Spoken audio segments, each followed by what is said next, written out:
So open up your morning light, say a little prayer for you know it if we are to stay alive. See the peace in every eye. Hey guys, welcome to the Faves of Our Lives. I'm Kelly and your other host is Brittany. Hey everyone. Today our special guest is the very talented Kaylin. Hi. She created that musical treat that you just heard. Today we're going to take it back to high school with Dawson's Creek. All right, everyone. Dawson's Creek is a drama that chronicles the lives of a close-knit group of friends beginning in high school and continuing into college that ran from 1998 to 2003. The main characters were Dawson Leary, played by James Vanderbeek, his best friend and love interest, Joey Potter, played by Katie Holmes, their fellow best friend, Pacey Witter, played by Joshua Jackson, and Jen Lindley, played by Michelle Williams, who is a New York City transplant to the fictional town of Cape Side, Massachusetts, which I wish that place existed because I really want to live there.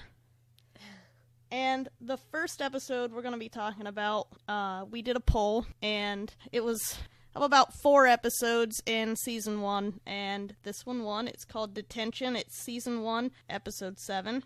And this episode is basically a Breakfast Club remake. The Fab Four end up in detention on a Saturday with infamous See You Next Tuesday, Abby Morgan. Nobody is really getting along to begin with, so Abby just adds fuel to the fire until tensions come to a head. And this leads to the episode ending with the cliffhanger of, will Joey soon profess her love for Dawson? So, Kelly, what did you think of this episode?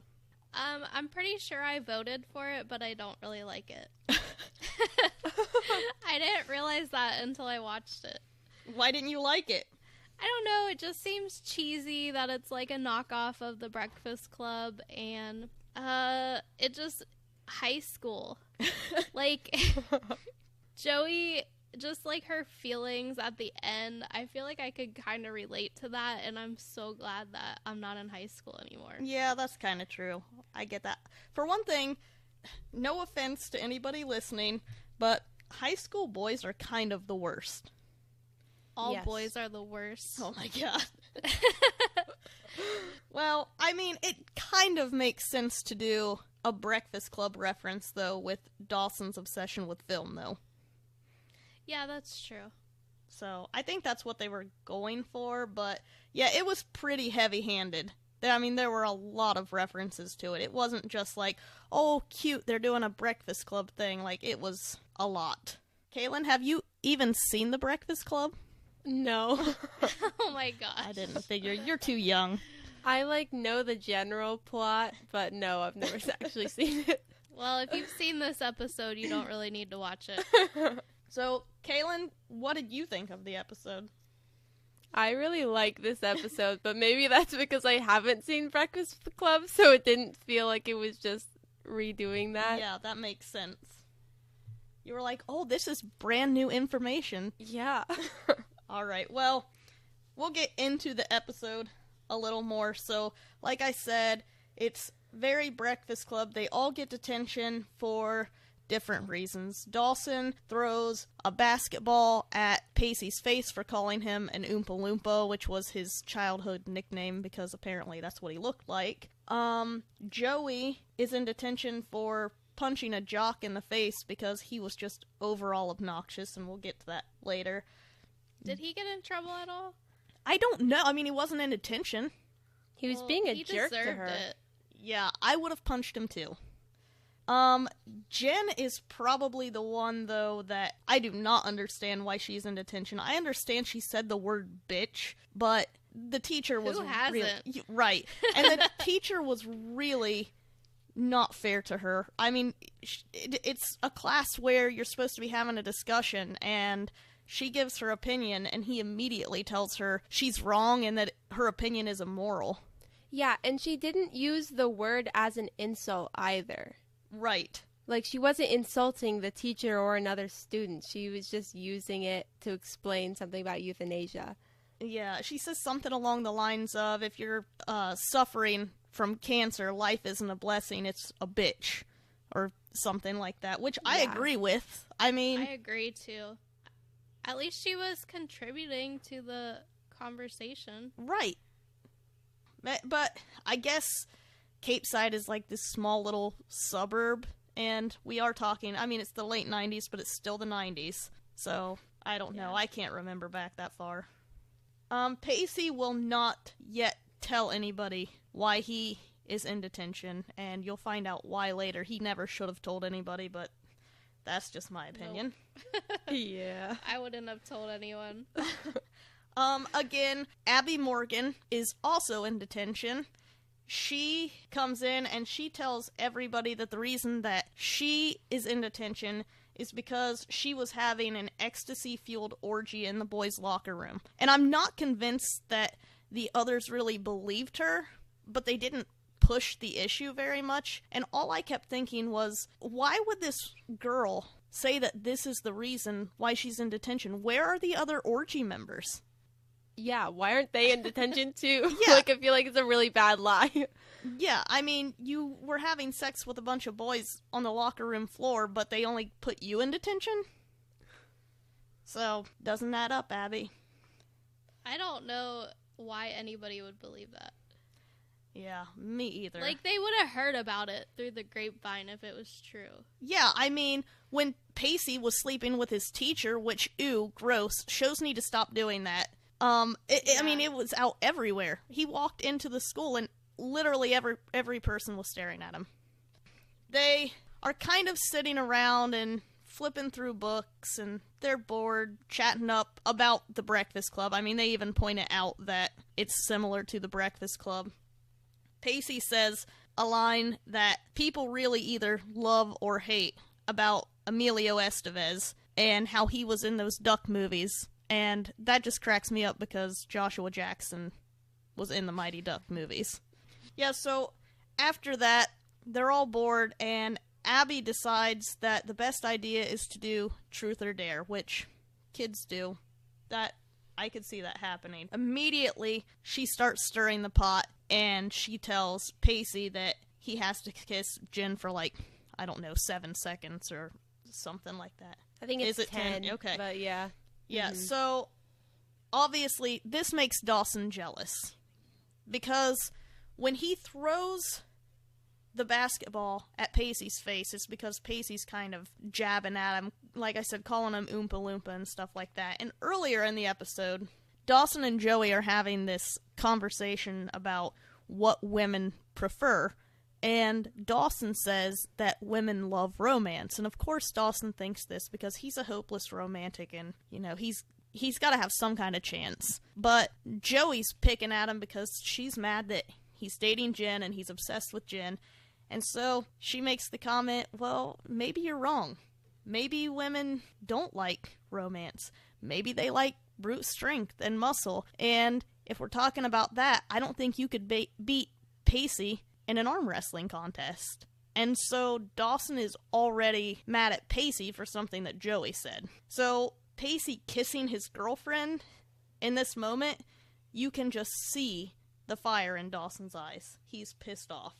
After that, Joey is kind of adding to the entire situation too, because of course she sees some kind of tension between Dawson and Jen.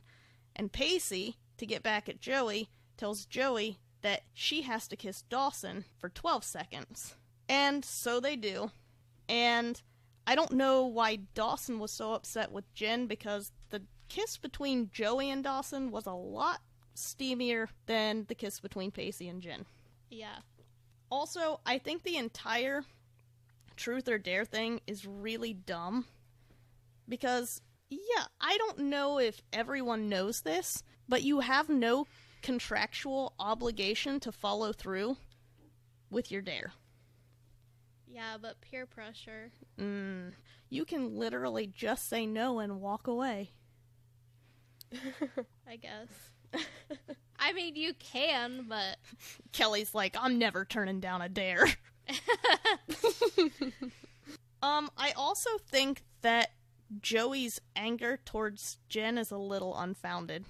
Not really a little, a lot. I mean, if you watch the episodes leading up to this one, Jen is never anything but kind to Joey. Yeah, she even says, I'm gonna make it really hard for you not to like me. Yeah. And she does. I mean, she's genuinely nice to her. And I always thought, oh, well, that's really nice considering she knows that Joey has the hots for her boyfriend, but we'll learn later on that maybe that isn't exactly the truth.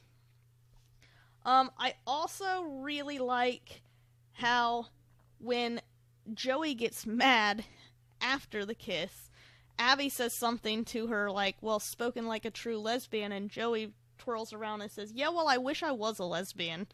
And I thought, that is so great in 1998. She says it so nonchalantly, like it's not even an insult to her. And I like that the show did that instead of making a big deal out of that comment. So, they decide to leave the library. They're going to sneak out and they're going to go just roam the school because they're completely bored. And first of all, when they pass the librarian, you can see that the librarian is watching Days of Our Lives, so shout out for our inspiration for our name. Woohoo! And they end up in a copier room, which I think is Kaylin's favorite part. Yeah, I don't know why I enjoy this part so much, but I think it's Jen's idea, and she says we're gonna play Guess Whose Butt, and then they all take turns sitting on the copier and like printing out these pictures of each other's butts, and then they're guessing whose is whose. And I don't know if that actually works. Like, I don't know if anyone's ever actually tried sitting on a copier, but I don't know. I don't think people actually do that, but I think it's funny. I haven't personally, but I feel like Dawson's mom probably would. Oh my god. Kelly, I don't buy it. I think you've done it. No, I definitely have not, but I think it's funny they all the butts look the same. Well, not to mention, it's not very accurate. Your butt would be distorted when you sat on the glass. So Yeah. how... Yeah, it'd be like a smashed butt. Yeah. So Pacey and Dawson end up getting into a fight because Jen immediately guesses Pacey's butt, and Dawson wants to know how she knows it's Pacey's butt, which I think is a fair question. So they decide that they're going to settle it by playing basketball, and whoever wins the game, I guess, is the bigger man. I don't know how boys think, but they end up going to the gym and they're playing, and I use that term loosely because they're like rolling around on the ground. It is not basketball. And Pacey takes his shirt off. that's true. Pacey does take his shirt off, and he is sweaty before they even start playing. The girls are all sitting on the bleachers, and they start having this conversation, and they're kind of bickering back and forth. And Abby, I can't remember exactly what she says, but it's something along the lines of they'll never be friends as long as they're fighting over the same guy. And in that moment, you see the realization in Jen's eyes that is why Joey doesn't like her, is because Joey has the hots for Dawson. And I do not know what rock she has been living in for the past 6 episodes, but it's fairly obvious. I thought it was obvious to everybody except Dawson.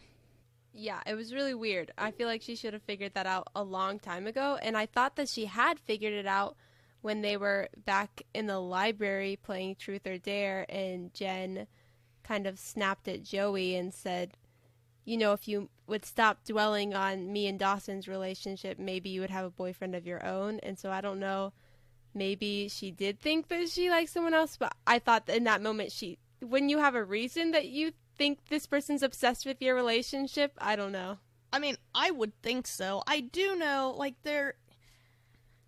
you do have those instances in school where, you know, you and your best friend have been doing everything together for so long, and then they start dating someone, and you get jealous, whether it's, you know, an actual love jealousy, or just you're jealous because this has been your person, and now somebody else is taking that time. So I can kind of see where she thinks that, but I don't know. Like, the fact that Joey, the very first episode, Joey's going at her asking her, like, I like the color of your hair, what number is it? And stuff like that. So, to me, I would have thought right away, oh, this chick has it out for me for some reason. Well, her grandma told her as soon as they moved there that Joey was climbing in Dawson's window, like, forever. So, I mean, everybody thinks they're just friends, and they are just friends, but you know, like, emotionally there's something more going on there. Right. Yeah, and I mean, even in this instance where they're fighting, Jen still is being super sweet. In fact, Kaylin, I see your note here about Jen's comment when Joey tells her it would be easier to hate her if she wasn't a total wench. Or if she were a total wench, I'm sorry. Yeah, I love that because Jen replies, I'm sorry, I guess I could try to be more of a wench. And, I mean, she says it so genuinely, too. Like, she's really trying to help Joey, and I don't know. I like this Jen as opposed to the Jen in the next episode. So, Dawson and Pacey, they're playing basketball in the gym. They look at the time, they decide they have to head out. They got to get back, otherwise they're going to get caught. And the librarian actually catches them coming back from the gym and decides that she's going to make them alphabetize the drawer of cards, the card catalog. I don't know if they still do that, but if not, kids, they used to do that. I don't think they do anymore. No, they don't? No. It's all in the computer. Saturday school now is just kind of sitting there doing homework. It would be nice, though, to just, like, I feel like as the librarian, it would be so fun to just dump those on the floor. Yeah, she looks very proud of herself when she does it. It's like an extreme version of 52 cards. Yeah. And, of course, Abby can't help because she has, air quotes, carpal tunnel syndrome. Yes. And in this moment, the librarian also spills the beans that Abby is actually there for excessive tardiness. So it's just a little less severe than an orgy. Just a little bit. And ecstasy. Just a little. And ecstasy. I forgot about the ecstasy. Dawson and Pacey, they end up fighting more, and Dawson basically admits that he feels like Pacey is pointing out his sexual inadequacies. Because, obviously, Pacey is a sex stud because he slept with a 50-year-old woman. She probably isn't 50, but still gross. I think she was, like, late 30s. Probably. She was too old for a 16-year-old. Or 15, however. Yeah. Still inappropriate. Definitely. Yeah. So, Dawson is upset because Pacey is a sex stud, and he's the one with the girlfriend, and he's not having sex. And then Dawson and Pacey keep arguing, and Dawson is saying that Pacey does everything for sex, and he's upset about Pacey's kiss with Jen, which was a dare earlier on, and he was saying, you were totally into it, but that doesn't make any sense because Dawson, when Pacey and Jen kissed, it was nothing compared to when Dawson and Joey were dared to kiss each other. Like, Joey grabs onto Dawson's face during that kiss. Yeah. Yeah. That was a passionate kiss. Kids, it's okay to be a virgin when you're 15. You should be a virgin when you're 15. I agree. You are not ready to deal with the emotions that come with sex. So this leads into Pacey revealing the real reason why he is in detention. And the story is, when Dawson hit him in the face with the basketball, all of the cheerleaders rushed over to help him and to check on him and see if he was okay. And Pacey got a little excited about all of the attention from the girls, and he had to take care of that excitement when he went into the locker room, and the coach came in and caught him. And that is why he's in detention, and why he decided to reveal this to everyone in that room, which, granted, I know that 2 of them are his best friends since childhood, and Jen probably would not tell anybody. But Abby freaking Morgan is standing in the room with you.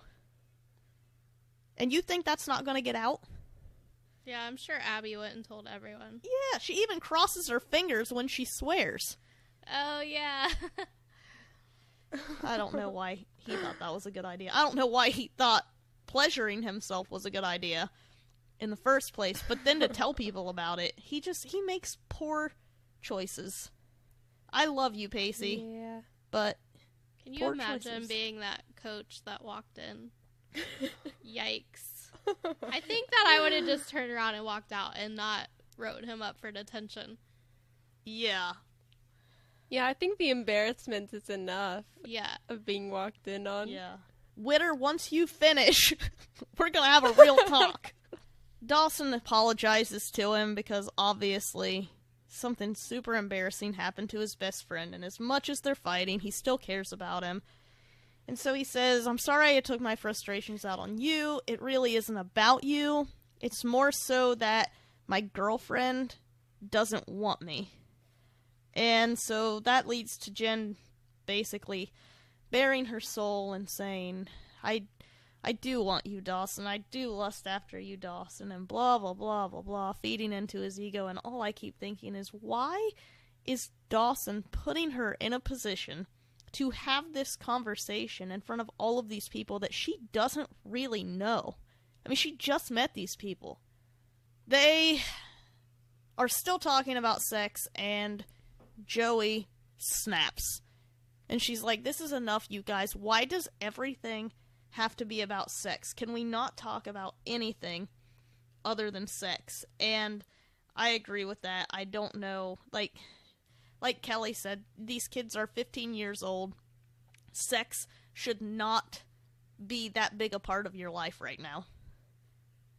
And I know that probably is accurate. I think that a lot of kids these days do think that it should be, but it shouldn't be. Okay, but, like, go do your homework or something. It's literally all they talk about all the time in all of these episodes is sex. And, I mean, there was a lot of complaint about that. Even in the very first episode, like, there's a comment about masturbation, and it's in, like, the very first, like, 5 minutes, I think. And I don't know, people didn't like it very well. Dawson basically tells Joey, you'll understand about all of this once you find the right person, and then we can talk about it. And she says, I think I have found the right person. And he is like, who is it? You can tell me anything. We're best friends. And she says, if I say these things, I can't ever take them back. And he genuinely looks concerned for her in this moment. But it makes me wonder if he doesn't already know, and he's just wanting her to verbalize it. Kind of like he's afraid of rejection, so he's never put himself out there with Joey, but he might be okay with it if she showed a little bit of interest in him. Yeah, I don't know. Dawson's kind of oblivious, but also it's awkward and weird that this whole conversation, like this important conversation that they should have had a long time ago, that they're like on the verge of maybe having, it's happening with Abby and Pacey and Jen, his girlfriend, right there. They're not even 5 feet away. Yeah, and they all know that Joey has feelings, and so they're just like, the only one in the room who can't get a clue. Just tell people how you feel about them and be clear. Don't just wait for them to come to the realization, because otherwise you're going to get hurt. So if you feel a certain way, just let them know. I know it's a TV show, but all these TV shows are like this. It's like the audience knows, but the person doesn't know. Just tell them. I somewhat agree with that. It's probably not a good idea to tell your boss they're an asshole. Well, no, but I'm like, if you're Joey and you're sneaking in Dawson's window every night, snoogling with him, watching videos, Just tell him you like him, for God's sake. What was that word? Snoogling. Yeah, it's a made-up word, but There you it's go, legit. everybody. Hashtag snoogling. Snoogling. I'm pretty sure my friend Kara invented that word. It's a good one. We're going to use it in future episodes. We're going to trademark it. Copyright it. Snoogling. But if somebody's comfortable enough with you to be snoogling in their bed every night, watching videos, I feel like you should be able to tell them that you genuinely like them. Yeah, I agree. Yeah, but like I said, maybe it's just the fear of rejection. Maybe. And, you know, they have been best friends since childhood, and I mean, I can kind of see it. I agree with what you're saying. But, and that's basically how the episode ends. It's just this hanging in the air. I didn't really like the way that the episode ended, but it didn't feel like the episode was complete. Yeah, there's not any resolution at all. But I guess it keeps you watching. I don't know. But all in all, I did like the episode. It was heavy-handed on the Breakfast Club references, but it was entertaining. It was fun.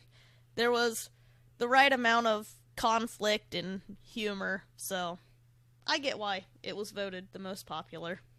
The next episode that we're going to discuss is called The Kiss. It's Season 2, Episode 1. This is Kaylin's favorite episode, and that's why we are doing it.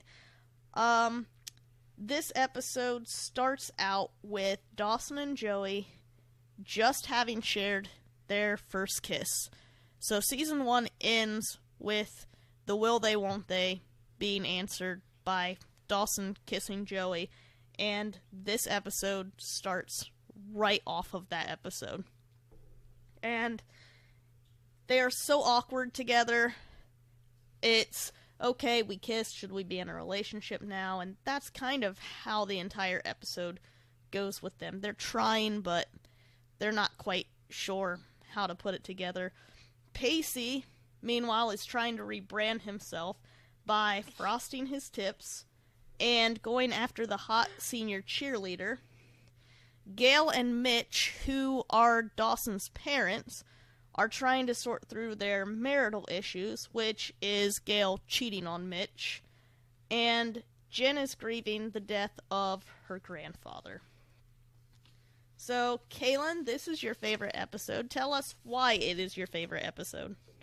Okay, so first of all, I love Pacey's frosted tips, and I don't know why I'm obsessed with that. I don't know if it's just because I think it's funny. I don't know. And I also, this is the first episode that Andy is in, and she's probably, after Joey, my favorite character. Yeah, I love Yeah. Andy too. I like her too. Yes, so I'm glad you brought up the frosted tip things. I am oddly excited to talk about this topic because I also loved Pacey's frosted tips, and they all make fun of him. And I know that people continue to make fun of this episode because Pacey frosted his tips. And Kelly and I had this conversation because I was like, why do I like it and everybody else hates it? Kelly also liked the frosted I'm tips. team frosted tips and chunky highlights. So Perfect. we thought that it was because of our Boy 90s bands. hearts. Yeah, you know, Backstreet Boys, NSYNC. But, Kaylin, that formula doesn't work with you. You're not from that Nope. generation. I So don't know. maybe, just maybe, Joshua Jackson genuinely looked good with frosted tips. Maybe it'll come back again. Oh, I hope so. I hope by the time that my son is old enough, he has frosted Oh my tips. god, I didn't even think about that. my I have gosh. 2 sons, and they're gonna be having frosted tips. I'm pretty sure my husband had frosted tips in high school. Yeah. That's probably, you probably remembered that, and that's what drew you back around to Yep, him. that's the only reason we got married. Yep. I'm just kidding. Speaking of which, everyone, Kelly's husband reminds you a lot of Zac Efron, so eat your heart out. He does. Oh my gosh. So, okay, we'll dive into the episode now that we got all of that out of the way. So, like I said, the kiss ends. Joey's like, oh, you kissed me. And Dawson does this whole, yeah, I did kiss you, and what now? And I don't know. There's this whole back and forth where Joey's like, we can't go back from this, and what's going to happen? And Dawson seems completely fine the entire time. I mean, you can just see the joy in his eye, and then all of a sudden, you can just see him start freaking out. And I thought, this is not the time, Dawson. Get your shit together. You got a girl right here telling you about her fears. It's not the time for you to be afraid. But he does step up, because when she starts to leave, he grabs her again and starts kissing her. So that made me happy. I did think that the awkwardness, the awkwardness in this moment is really realistic, though. I can imagine being friends with someone for as long as these two have been friends, all of a sudden kissing each other, and then being like, oh my god, what now? We go into, it's the next morning, Dawson's parents are in bed, and Gail is trying to get some from Mitch. Mitch, he's not giving it up because, his wife just cheated on him with a co-anchor named Bob. Who is not very attractive. What a generic name. That's my dad's name. I'm sorry. No, it's okay. Kelly's like, no, it is It generic. My issue here is, has everyone seen Mitch Leary? Yes. I mean, he is a pretty good hunk of man meat, and he is the reason that Dawson is such a romantic. I mean, he is the entire package. And you slept with Bob? It just doesn't make sense. And the whole reason of why she had the affair in the first place, oh my life, it was too good. Oh, is Does that not why? make sense. Yeah, she said her life was perfect. I missed that part. Ugh. She was like, I come home to my perfect child and my perfect husband and the perfect house. Boo-hoo! Yeah, I know. Thank you. Anyway. That's a She's dumb not ass good enough reason. for him. Yeah. There's no reason to cheat, and that's definitely a shitty ass reason. Yes. So, I end up liking Gale later on, but I am not Team Gale like seasons 1 and 2. No. You need to get a hold of yourself and get a hold of your man and let him know that you were a piss poor wife. Make that right. This is a different episode, but I love how when he initially finds out and she starts crying and he's like, you have no right to cry. I'm like, yeah, that's true, Mitch. Yeah, you let her have it. I also love Kaylin's note on this. She is not good enough for him. In all caps. Yes, you were very upset. So, Bess and Joey, Bess is Joey's sister, for those of you who don't know, but if you're listening to this episode, it's probably because you're a fan. Bess and Joey are pulling into the restaurant in their truck, and Joey is kind of in a good mood. And, of course, Bessie realizes this because Joey is typically really sarcastic and kind of snotty in general. So she asks her. And she does end up telling her that she kissed Dawson. And while she's telling Bessie this, it's like a back and forth between her telling Bessie and Dawson telling Pacey, while he and Pacey are at the hair salon getting their hair done. And what I love so much about this is between this back and forth, the women end up, they're doing something to the truck. I think they're changing the tire. Yeah. And I just love the fact that the women are fixing a car and the guys are getting their hair done. Yeah, they're in the barber shop, or the beauty shop gossiping. Like, that's such a typical girl thing. Yeah. And then I think that Pacey literally says to the woman, frost my tips. And I just think that it's so funny. That's the 3 words every woman wants to hear. Yes. Frost my tips. Yep. Take it from us, guys. Take it from us. Just frost them. Yeah. They're at the school, and they're talking about Joey going to France. That was another of the cliffhanger. So she's offered this trip to France to study, and she ends up turning it down. And the reason why she ends up turning it down, at this point at least, we're assuming it's Dawson, which is not a good reason to turn this down. I do not understand why she did not go to France. I don't know. I put it in my notes that something similar happened on the hills. I think it was Elsie. She was supposed to go to Paris, and she didn't go because of a guy. And so now Joey's not going to France because of a guy. It's like, unless you guys are married or engaged, do not pass up on an opportunity because of a guy or a girl, whatever. Or a girl, yeah. Especially, they're not even in a committed relationship or No, anything. like all they just did was kissed kiss. once. That's all it takes, ladies. But I do understand, like, her explanation later on, I do understand. She says she didn't go because she thought that that would be the easy way out. Yeah, but I don't wholeheartedly buy Yeah, that. I don't know that I buy that completely. I think it's a good reason, but I still think she should have went to France. Yeah. After Pacey leaves the hair salon, he decides to jump in his daddy's cop car, sheriff's car, whatever, and take it for a spin. And when he goes to pull out, he immediately pulls out in front of Andy McPhee.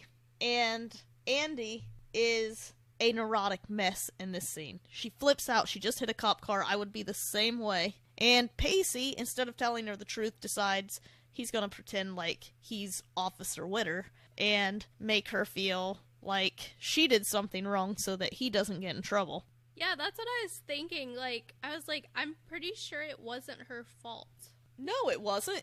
He didn't even look when he pulled out. Yeah. And No. also, he doesn't have his driver's license. Oh, yeah, my he God. doesn't. That's does he? true, but we don't find that out until later. But he doesn't. I forgot about that. So, he is underage, no license, jumps into a cop car, pulls out in front of somebody, and that's fine, because his daddy's the sheriff. I have in my notes, isn't this a felony? And then later on, Andy says, that's a felony. I'm like, yeah, it is. So, back to the conversation about France. When they're in the school, after Joey tells Dawson that she is not going to France, she asks him how he feels about it, and his comment is he feels aroused. Oh my God, gross. What 15-year-old boy tells the girl, I mean, we don't even know that they're boyfriend and girlfriend at this point. They just kissed, but he's aroused. I would have dumped him right there. Don't ever use that term. It's right up there with moist. Yeah. Ew. It's pretty gross. While they're having this conversation and they're kind of trying to kiss, whatever, that is when Jen shows up, and Jen tells them that her grandpa just died. And they both are genuinely concerned. And I do like that they're not like, oh, well, you're being a cock block, which she kind of is, but not intentionally. And I really like that even though she is new to town, they've all had their issues with her. When she says this, you can tell that there's some type of bond there. And whether it's just starting or it's already developed, there is some sort of bond. And I just like that they kind of rally around her a little bit. Pacey is at the school now, and he's talking about what happened in his dad's car, and surprise, surprise, the teenage girl that he hit on the street goes to his school in this small town. Wow. How surprising. Where there's only one high school. That's true, yeah. I mean, there are surrounding high schools, but they are not close. I will give him a little bit of credit that, Meredith Monroe, who plays Andy, was actually 29 at the time, so, you know, maybe he thought it was an older woman, but... He looked at her driver's license. Oh, that's Yeah. true. Never mind. Never mind. Also, I can't believe she was 29. She was. She was in Criminal Minds, and she looked the exact same age. I know. So that makes sense. You know who I thought she was, and I had to Google it to verify she was not? I thought she was Lexi Gray. Oh. She looks a lot like her. I love Lexi Gray. I can kind of see that. Yeah, to clarify to everyone, the reason that we are not doing Grey's Anatomy is because... It makes you want to slit your wrist. Sorry. That's not the reason. That's not exactly true. The main reason is because, other than a couple of shows, we kept this list to shows that have run their course. We are doing a couple shows at the end that are still on air, but they've been on air for like 20 seasons or more, and they kind of changed the course of television. So that's why those shows were chosen. We will do a season where we open it up a little more, and we can do shows that are currently running. But for this one, we just wanted to stick with the ones that have ended. Yeah, Andy basically tells him, like you said, Kelly, this is a felony, and she's really pissed off. But she notices the way that Pacey is looking at the cheerleader. Mm-hmm. And I think her name's Christy. Yeah. And she's like, oh, I know her. I can help you out with her. He's like, really? That's great. Thank you so much. Right after they were at each other's throats, why does he think that this is a genuine offer? Also, I don't know why he's so interested in Christy, because I think Andy is so much prettier than her, but that's fine. He has poor taste at the moment, I guess. Yeah, I agree with you, but the cheerleader is, I think her name is Allie Larder, and you wouldn't know this, Kaylin, but back in the day, that actress was a big deal. So maybe it's just a generational shift. Maybe in today's age, Andy would have been the better pick. But back in the 90s, that's what people were going for, just like Frosted Tips. Bring him back, please. I also liked the line that Andy said in this episode, that she had been so worried about becoming a sex slave in prison to a woman named Bertha. So it's a good thing Orange is the New Black wasn't out back then, because she might be really afraid. Jen is back home with Grams, and Grams is packing up her grandfather's things for donation, and Jen gets really upset about this. He hasn't even been dead for 24 hours. She doesn't understand why Grams is doing this, and Grams says, you know, he's been going downhill for a long time. I knew this day was coming. I've prepped emotionally, and, you know, there are people who really need these clothes, because Grams is a Christian, and she believes in goodwill and all of this stuff. And I can see both sides to this, though, because I understand where Grams is coming from, but again, you have a teenager living with you who has never emotionally dealt with this before, and you might want to consider what it will look like to her. Yeah, I think that was more of my issue with it, was that she did it so quickly, and then Jen was still there and had to watch that, and I think she just didn't really take into consideration how Jen would be dealing with that, and that while she may be ready to move on, Jen isn't quite yet. Yeah. Yeah. Also, I love Grams so much. We'll talk about that a little later, too, though. Yeah. So, we are back at the Leary house. Gail is running late, and she comes up and she immediately starts telling Mitch all the reasons why she's late. They are legitimate excuses, but Mitch doesn't really seem to care, honestly. And he's like, it's okay, it's fine, but I gotta go. I have someone that I'm meeting. It's fine. I also have a note after this that says, Mitch is looking fine in this episode. Hashtag Team Mitch. Yeah. But Mitch is looking good in pretty much every episode, so. So, we're back at the high school. Pacey is about to approach Christy. And he goes up to her and he asks her out. And she says yes, and he's really excited. You know, he just got a date with the lead senior cheerleader, and he's really, really cute in this scene. Genuinely excited. You can kind of imagine what he felt like. He's just been through this horrible quote-unquote breakup of a relationship that never even should have happened, and this is why you don't have sex with A teacher? Or adults, or, Yeah. It's messing with his self-confidence, and he thinks something's finally going his way. Cut to Mitch is at a divorce lawyer's office, which I don't blame him. I mean, you always have hopes that people can work through this, but, I've always said that I won't get a divorce unless I'm cheated on or beat on. And I think that's a pretty good, rule to go by. I agree with that. I mean, I've seen people get divorced, and maybe in that moment, yes, you're having problems, but then I look at them now, at, the stage they are in their lives now, and it's like, you guys would be really good together right now.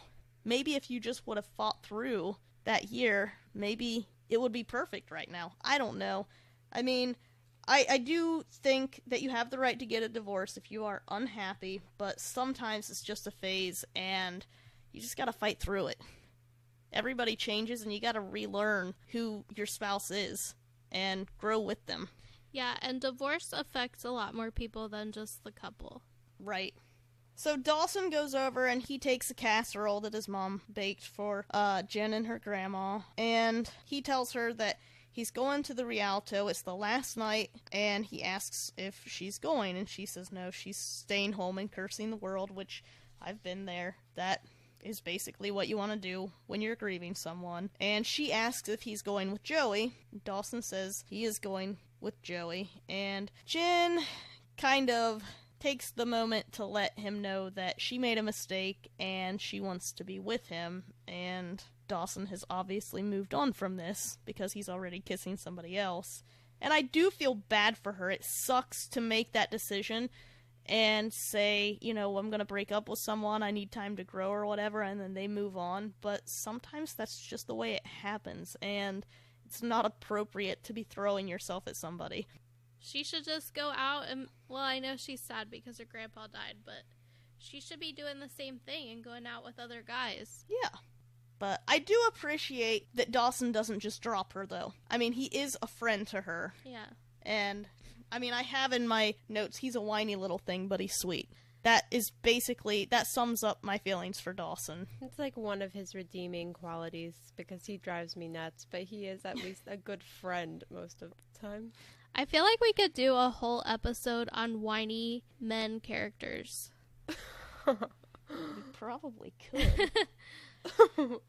And speaking of which, we could probably do one on manipulative female characters, too. Yeah. Because there's a lot of that in television, too. We got all kinds of ideas, guys. Yep. We'll work on those for you.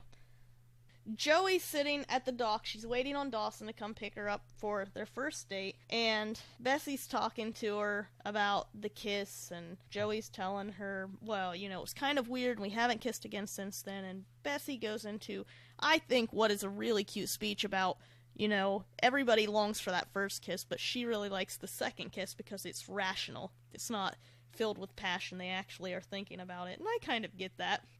So Dawson shows up. He picks up a flower, gives it to Joey, and they start to have this banter back and forth, and they're making all of these sexual references, and all I keep thinking about is the detention episode, which was just a few episodes ago, where Joey wants to know why all they talk about is sex. It's like, maybe you only cared when other people were talking about sex and you didn't have a boyfriend. Maybe Jen was right.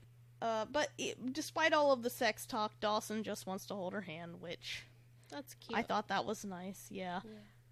And also, the soundtrack of this show is phenomenal.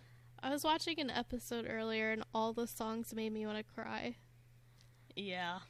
They're at the theater. Dawson says that after this, all of their movie watching will happen in his bedroom, which, again, sex. Ew.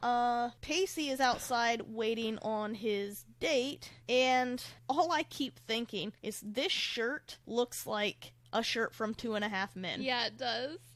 Yeah, it looks like Charlie Sheen's bowling shirts, so Pacey must have a thing for the Sheen brothers. He just talked about Emilio, the last episode we watched, and now he's wearing Charlie's shirts. Let me just say shout out to my dad, because he loves that show.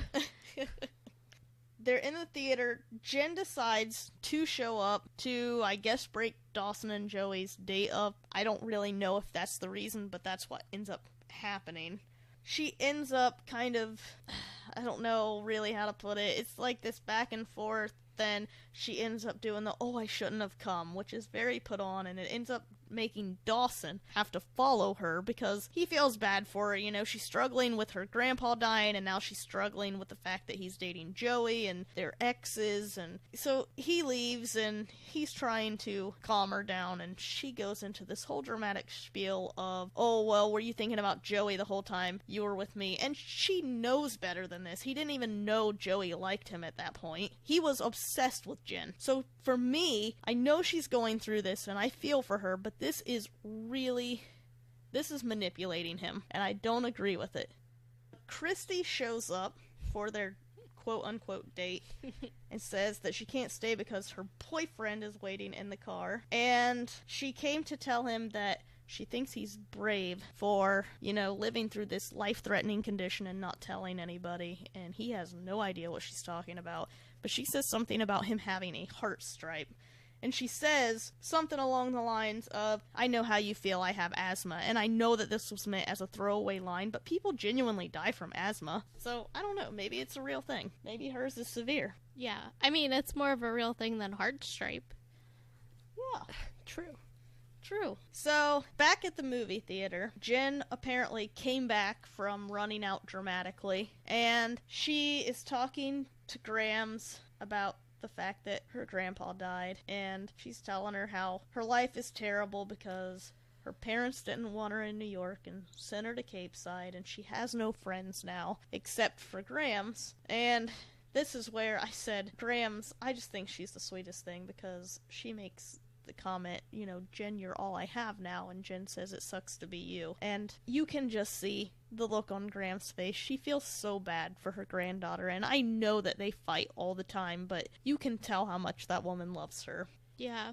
So, Pacey's at a general store looking for hair dye to get rid of his frosted tips, and I'm very sad about that. Yeah, me too. But Andy points out to him, Andy is at the store, and she tells him that she made the heart stripe thing up, and she kind of pokes at him a little bit, and she's like, you probably should have known that it wasn't a genuine act of kindness that I was doing for you right after you gave me a panic attack. And like I said, I don't know, I love Pacey, but these early seasons, he's kind of dumb. For being as smart as he is, he's dumb. He's a ding-dong. Yeah. Mitch comes home, Gail kind of gets on him a little bit and says, I know that you've been at a lawyer's, and I want to know why. Why are we not working through this? And he says that he just doesn't know if they can make it work because he doesn't know how to deal with the fact that he loves her and hates her at the same time. And he's not sure really where that leaves them. And I really feel for him because, I mean, I think that that would be an accurate way of how it would feel to be cheated on. You still love this person, but they did something to make that change. Dawson, after searching everywhere, finds Joey at the pier. He kind of explains everything that happened with Jen, and she says you don't have to explain. She's not upset. And this leads into their conversation about why she didn't go to France. She didn't go because she felt like she was going to be running away from everything. And Dawson was a big part of it, but that wasn't the only reason. And they talked about how complicated their relationship is going to be, and Dawson, it's a pretty cute moment, says that he's going to turn Cape Side into France for her, and, you know, the swing set is like the Eiffel Tower or whatever, and they share their second kiss, and Joey makes the comment, you know, the second kiss, the rational one, and he says, well, all this talk about a second kiss makes me want a third. There's a whole lot of kissing in this scene. Woof.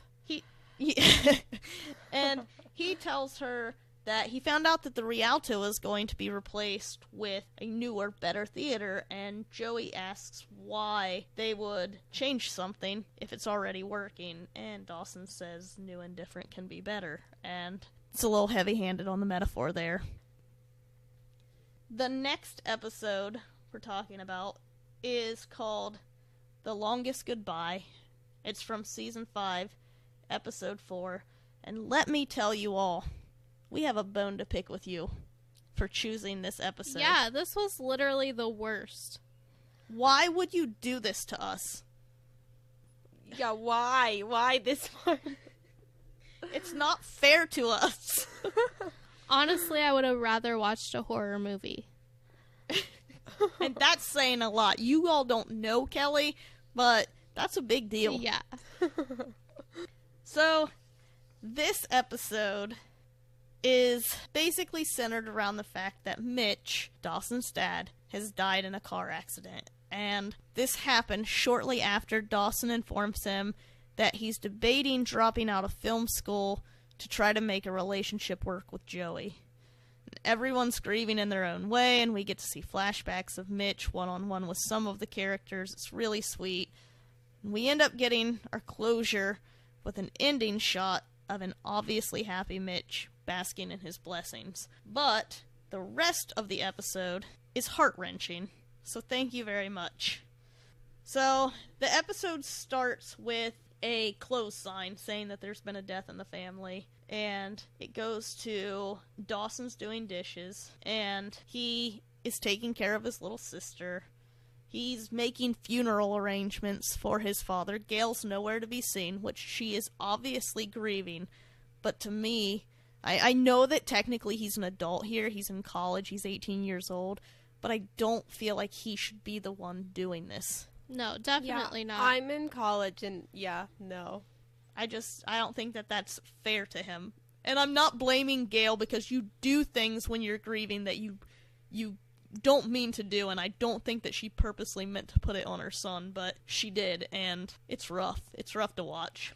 I don't know if she actually, made him do it, or he was just like, well, my mom can't do this, so I guess I have to. Yeah, and I guess I could see that coming from Dawson. He's kind of that way. He would think, I'm the man of the house now, I need to step up and do this, so that's a possibility. Joey is meeting Pacey at his boat because he hasn't answered his phone for 2 days, I guess, or I don't know. If he has a phone, he may be getting messages from a restaurant that he goes to or something like that. This must be before cell phones.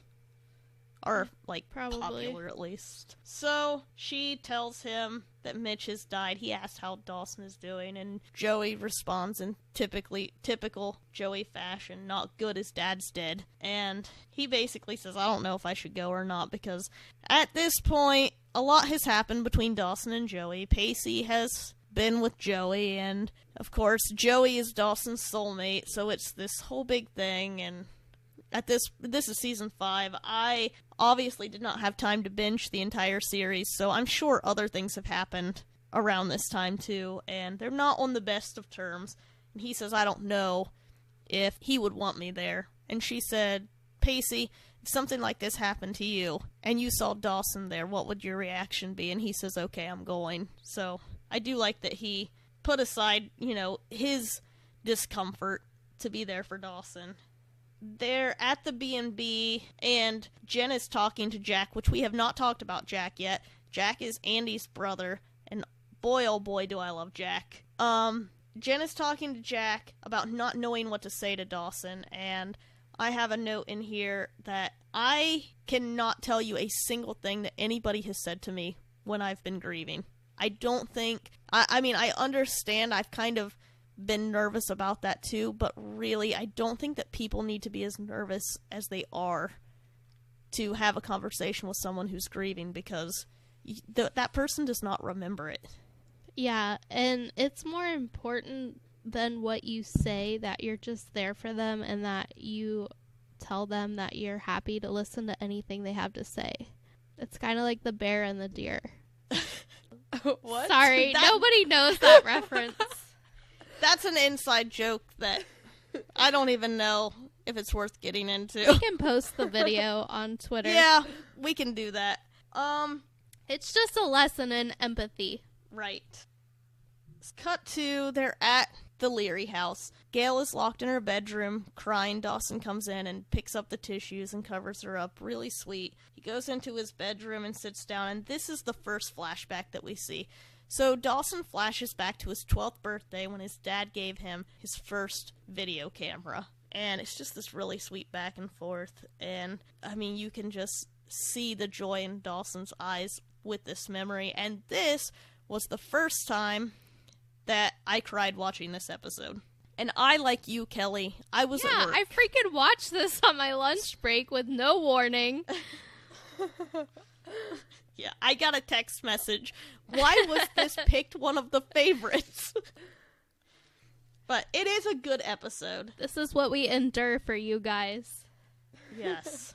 So Joey shows up, sees Dawson smiling, and she's happy to see that, and she asks if there's anything she can do to help, and he asks her to watch Lily while he goes to the funeral home, and she says yes, she will do it, and she says to Dawson when he picks the suit up off of his door, "Oh, that's a nice suit, is that what you're wearing?" And he says, "No, it's my dad's," and you can see her just immediately put her foot in her mouth, but Dawson assures her that it's fine, and he says, "Well, there's no way that you would know that." And I agree with him. Like, I don't know why she's so embarrassed about it. There's no way she would have known that that was Mitch's. Yeah, I think she just feels bad for bringing it up, but there is no way she could have known. So, the funeral takes place, and, of course, it's super sad. It's a funeral. And it cuts to, they're in the house, and they have the food platters and everything out. Dawson is holding Lily, and Lily is his sister, by the way. Gail and Mitch had a baby. Kelly didn't remember that either, so I thought I'd bring when that the up. show started, I was like, what's going on? Whose baby is this? Who died? What happened? Well, I looked at I pulled up the notes that we have before I started watching it, and I read your note, Kelly, that said, "Whose baby is this?" And I was like, wait, who had a baby? And I was so confused. Yeah, it would be pretty confusing. We jumped a lot from season 2 to season 5, so... Yeah, and I've watched this show before, but we only have so much time before recording to catch up. Yeah. Grams asked Dawson if she can take Lily, and he says, "No, she's kind of my buffer. Nobody seems to come up and talk to me when I'm holding her." And he says something about everyone offering platitudes, and he says, "So what's yours?" And she says, "I'm afraid I don't have one." He says, "Oh, well, I thought for sure from you I would get the God works in mysterious ways." And she says, "Well, the Lord and I aren't on speaking terms right now." And this is one of those moments, like I said, Grams is such a treasure, because for someone who is so religious, for her to say that, you know the impact that had on Dawson. Yeah, she didn't even say that when Gramps died. Right. But she feels so intensely for this young man and this baby who have just lost their father that, you know, it affected her in that way. And I love that about her. She does. She has so much empathy. She's a bear. Yeah.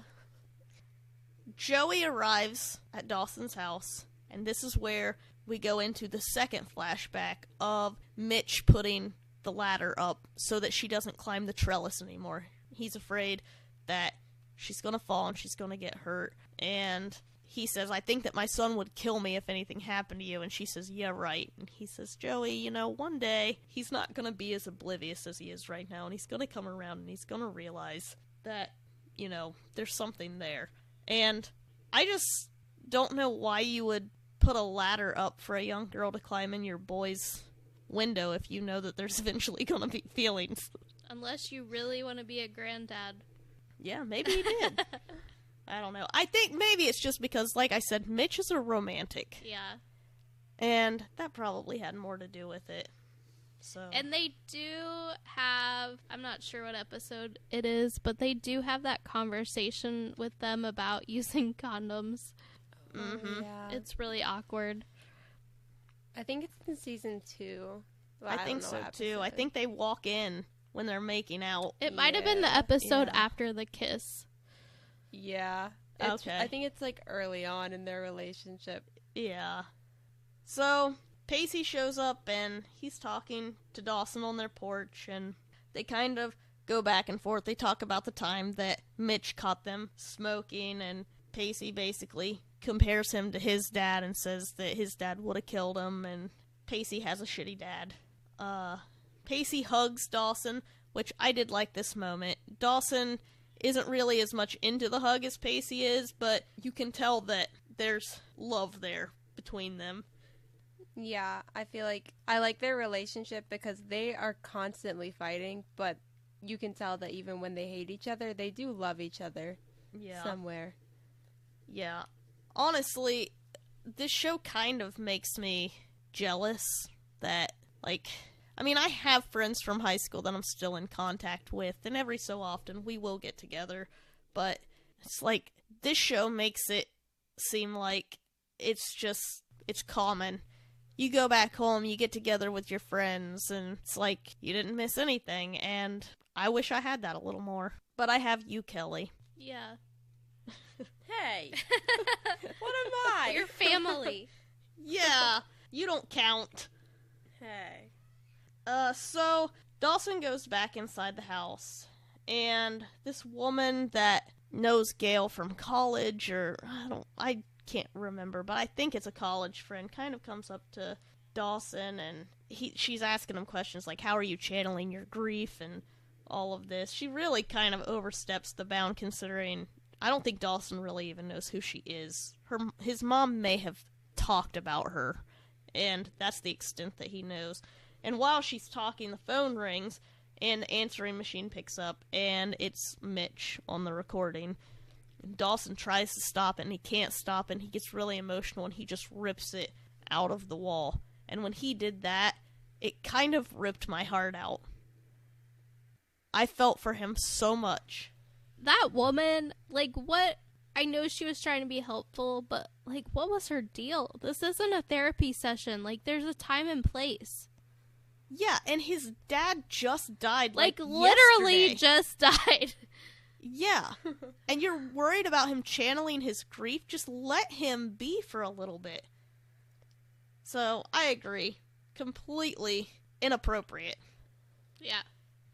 So, he storms off, he goes to the dock, Joey follows him, and talks to him a little bit about how she lost her mother. Because Joey lost her mother to breast cancer when she was young. So, she kind of understands a little bit about this, and he tells her he has no idea, how it could have felt. Like, when her mom died, he didn't have any idea about it, and he basically says that he thinks that Mitch's death was his fault, and he basically says, well, I told him that I was dropping out of film school, and he died being disappointed in me, and he was probably so distracted because he was angry at me that's why he wrecked. And he even went so far as to say, well, had I not been there that morning, my mom wouldn't have made me breakfast, and we wouldn't have ran out of milk, and he wouldn't have died in the car accident to go get milk. And I just thought, that's so sad. It's completely irrational for him to think that. And I think that's really sad, but, like, unfortunately, that's a really realistic mindset for anyone grieving about anything or any sort of trauma that happens to someone near them. Well, and I also like, Caitlin, what you said about Joey's conversation with him in this moment about everyone allowed to be a wreck. Yeah, Joey, he was saying something about how his mom was just not okay and how she was a mess, and Joey said, she's allowed to be a wreck and so are you. And I just like that she's just reminding him and kind of not giving him permission, but reminding him that it's okay to not be okay, especially now. Yeah. Grams comes up to Gail, and, they're kind of bonding over the fact that they both lost their husbands, and, Grams offers to, come and help take care of Lily for a little bit. Gail says that she really appreciates it, but she thinks that she and Dawson need to meet this head on. And I don't know the entire story here, but they make it sound like Gail is volunteering Dawson to stay and take care of her and her daughter. And I don't think that that's the case. It probably is more so Dawson offering, but they never explicitly say that, so it kind of seems weird that she would say it in that way. Yeah, he basically says he's not going back to school, but that doesn't really seem like the reason. He makes it seem like Joey's the reason. Right.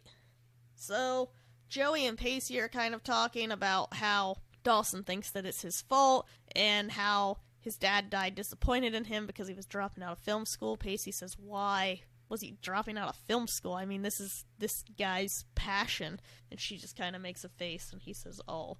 Which is awkward because, like I said, Joey has been with Pacey as well. So, you know, there's that whole love triangle thing that happens with every teen drama. Pacey also makes the comment that he doesn't want any sadness at his funeral. He hopes he dies getting hit by a clown car or something funny that makes it impossible for people to not laugh.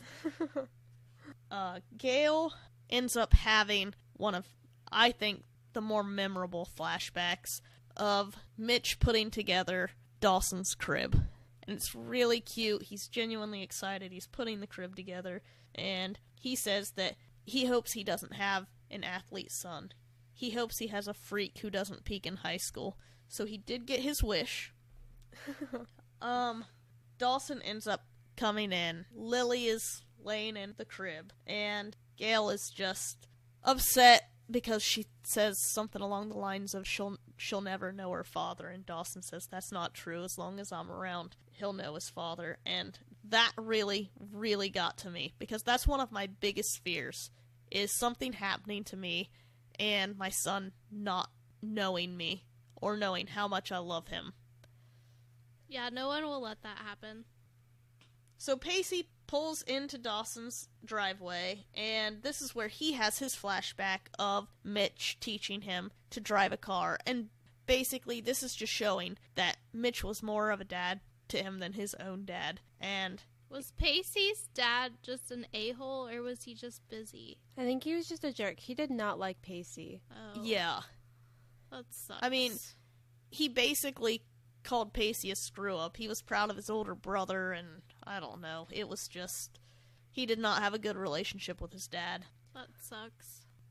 So Pacey basically, the reason that he's there, he's going to take Dawson to the accident site to kind of go through what happened. And he basically says that a guy named Gary Peters worked a double shift and fell asleep at the wheel, and that's what killed Mitch. Or that's who killed Mitch, not Dawson. And I really liked the speech, but I don't know what he was thinking taking him to this place. Yeah. I just don't think it was a good idea. Like I said, his dad just died. But I do understand the reasoning behind it.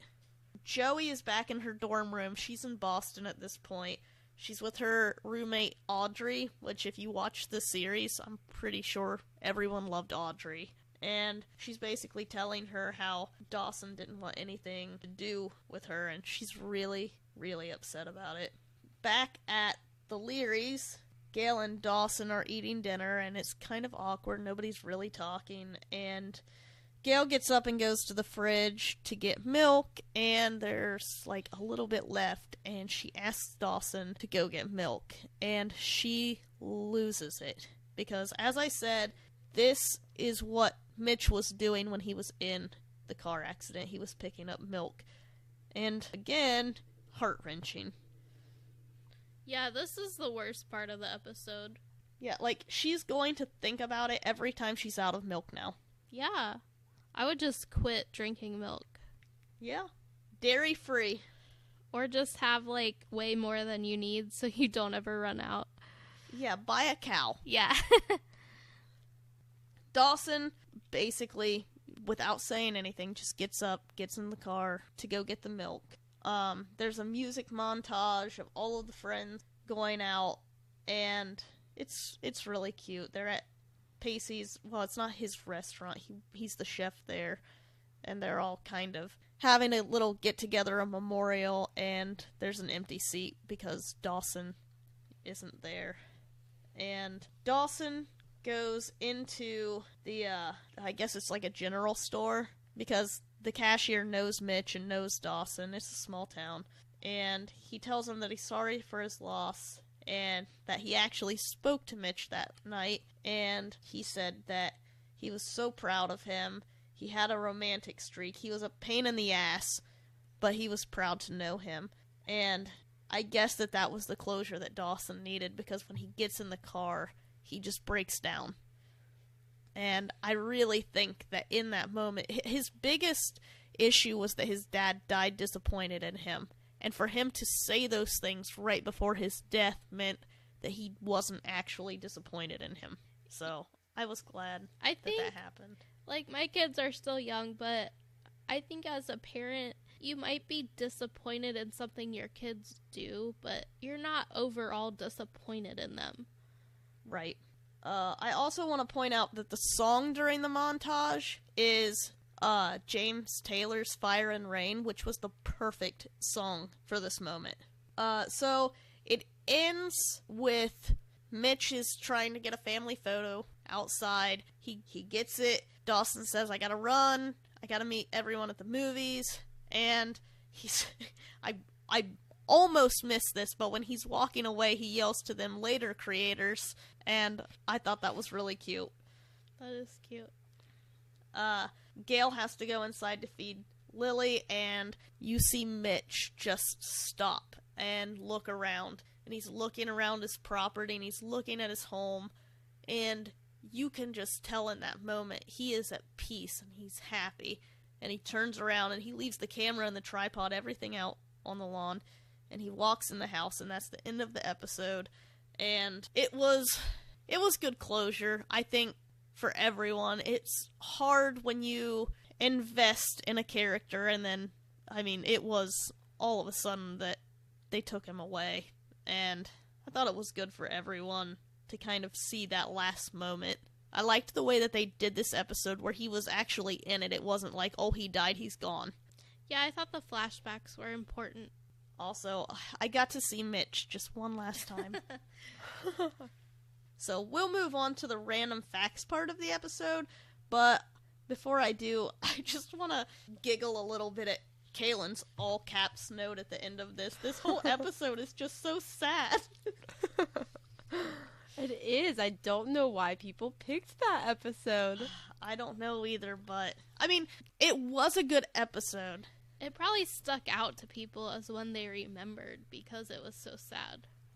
Yeah, I think that it was hard for people to pick favorite episodes of this show because the way that the show is set up, with it being an hour-long drama, it all kind of runs together.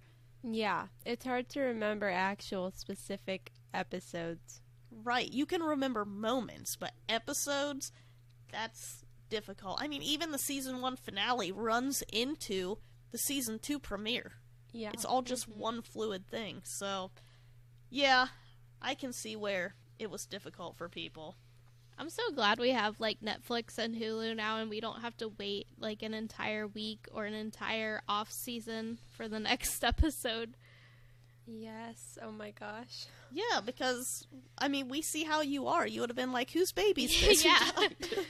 What's going on? Yeah. Okay, so some of the random facts that I found was Joshua Jackson, auditioned for both lead roles, and that Jason Biggs from American Pie also auditioned for Pacey. Kevin Williamson, the creator, put props from Scream and I Know What You Did Last Summer in Dawson's Room because he wrote the screenplays for both of those movies, so it's good promotional work. They had to talk to Steven Spielberg to get approval for using his movie posters in Dawson's Room, and he watched the pilot episode and personally approved it. They were not allowed to use the word masturbate in the pilot. I don't know if you guys noticed that, but Joey calls it walking the dog. Oh my gosh. Yeah. Yeah. I've never heard that one. Not allowed to say masturbate in the pilot. They actually make a joke about that in the finale that I just watched today and also bawled my eyes out. No. Yeah, she texted me and said, "Don't watch this." And I said, "I Oh won't my watch." gosh. You are not emotionally ready for this. Definitely not. No. Here's one of the things that we spoke about. The show shocked audiences and critics with its blunt dialogue on sex. Some sponsors ended up pulling their sponsorship. True Love, the third season finale, featured the first romantic kiss between two men on a teen drama that is between Jack and his boyfriend. Like I said, Jack McPhee, he's a very memorable character. I feel kind of bad because we didn't get to talk about him much, but I love Jack. Yeah. I mean, he's a pretty prominent part of the show. It just so happened that the episodes that we picked, first of all, the first 2 episodes, we didn't even know he existed. Yeah, true. He doesn't come in until, I think, episode 2 of season 2. So, you know, and he wasn't a big part of the Mitch dying because he didn't really know Mitch. So that made sense. James Vanderbeek's famous crying scene. Have you guys seen the meme of Dawson's ugly cry? No. No. I don't think so. I'm going to have to gotta go Google look it. it up. Yeah, you'll have to Google it. Anyway, that scene was ad-libbed. So, I think it has something to do with Joey choosing to go on the boat with Pacey. And James Vanderbeek was just so overcome. Like, he was in character and really feeling for him in that moment. So, that actually happened. He lost it. John Wesley Shipp, who is Mitch, he actually left the show because he felt like the kids were growing and going off to college, and that there wouldn't be much use for the parents' roles. So he asked to be written out of the show, and I can kind of see that. I think that was a smart move. I know that it was a heart-wrenching episode, but it was obviously memorable because people voted for that episode. Yeah, thanks a lot, John. Was that his Yeah. name, John? Yeah, John. He also was the original Flash in the Flash television series. That's funny. Yeah. James Vanderbeek and Joshua Jackson lived together during filming of the first season, It's funny. and Holmes and Jackson actually dated. I think that I read somewhere that she says that he was her first true love, and I thought that was pretty sweet. That's so cute. I feel bad for her. What's she doing now? Is she okay? Yeah, I don't I'm trying know. to think. She's dating Jamie Foxx. Okay, she's fine. Yeah. I mean, and they're very secretive about it, which I totally get because she was married to Tom Cruise and it was like super public and That's weird. why I and- was worried about her because Yeah, of the whole I think she's doing good Scientology now. thing and She has a kid, right? yeah, Yeah. Surrey. Yeah. Is she Yep. okay? I think she's doing Is it. the kid okay?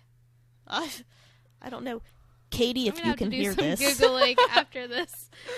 Blink if you're being held against your will. While most of the actors were older than their characters, like Andy, Mary Beth Peel, who plays Grams, was actually much younger and wore aging makeup, which finally makes sense to me because I just saw her in something the other day and I was like, what in the hell? She's a vampire or something. So that made me feel a little bit better about that. Joshua Jackson and James Vanderbeek were not getting along in season 3, so the writers avoided putting them in scenes together. That helped fuel that storyline, as I said. There was the love triangle of Joey dating Pacey, and it kind of gave them a reason to not put them together. The one that made me laugh the most was that James Vanderbeek bought champagne for the entire crew when Dawson lost his virginity. Oh my gosh. He was so proud. Do you guys remember who he lost his virginity to? Mm-mm. In real life? No, not in real life. Oh, I was like, I don't know. When Sorry. Dawson lost his virginity. I'm trying to Google Surrey right now. Oh my gosh. So distracted. This is entirely unprofessional, Kelly. I'm trying to make sure she's okay. No, he lost his virginity to Jen. And the last one I have is Joey was originally supposed to pick Dawson in the finale. Blech. But Williamson said something felt off. That though Dawson and Joey were soulmates, Pacey and Joey were the better romantic match. And that's all I have for you for random facts. Kelly, did you want to read the listener comments and the poll results? Yeah. I think Surrey's doing okay. Okay, that's everyone. Calm down. You can breathe now. Okay, so Abby said that season 2, episode 14, the one where Jack gets called out for being gay, has all the feels in it. Great episode. That is a good one. Krista Wasson says, I'm going with Detention. It gave me the Breakfast Club feel. I'm Dawson's Creek obsessed, so there isn't an episode I don't love. My plan was to also name my son Dawson, but this couldn't be with our last name. Maybe why I even liked my husband in the first place. My subconscious was linking Dawson and Wasson. Could you imagine that name? Dawson Watson. Oh, little Dawson Watson. Okay. Pilot Lights says, oh yes, so much frosting on those boys. Oh my god. I love that. I do too. Elizabeth Hall said, I can't stand Dawson. He's such a whiny little baby in the early seasons, and I could never get past it. I agree with that. Yeah. It's rough for me because I dated a guy like Dawson in high school. He was not whiny, but like he was very romantic and stuff like that.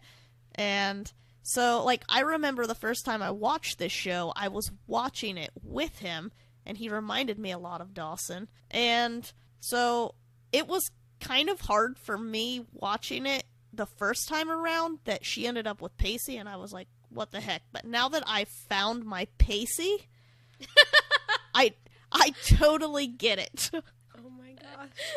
Because looking back and watching these, like, I was young and I thought that was romantic, but now I'm like, Yeah, Maybe not. there's the fine line between romantic and whiny little bitch.